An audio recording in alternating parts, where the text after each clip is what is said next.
Chowmein তো আমরা সবাই বানাতে পারি, কিন্তু রেস্টুরেন্টের মতন স্বাদ তো আর ঘরে পাই না। তাই এইভাবে বানালে রেস্টুরেন্টের মতন স্বাদ ঘরে পাওয়া যাবে।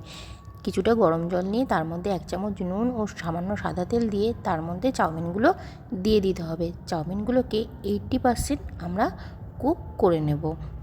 সিদ্ধ হয়ে গেলে চাউমিনটার জল ঝরিয়ে আমরা রেখে দেবো ঠান্ডা হতে। এবার একটা কড়াইতে তেল গরম করে 4টে মতন ডিম একটু নুন ও গোলমরিচ দিয়ে ফেটিয়ে একটা ভুজিয়া তৈরি করে নেব এবং সেটা নামিয়ে সাইডে রেখে দেবো।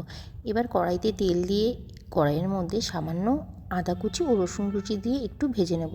এর মধ্যে ভেজে রাখা সবজিগুলো দিয়ে দেবো, যেমন গাজর কুচি, ক্যাপসিকাম কুচি, পেঁয়াজ। একটু নেড়েচেড়ে সামান্য নুন দিয়ে দেবো। তারপর একটু মোটা করে কাটা বাঁধাকপি দিয়ে একটু নেড়ে চেড়ে নেব।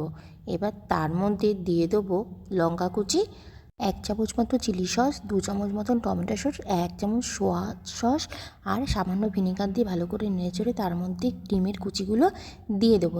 এবার চাউমিনগুলো দিয়ে ভালো করে নেড়ে চেড়ে মিশিয়ে নেব, সমস্ত মশলাটা যেন চাউমিনের গায়ে লেগে যায়।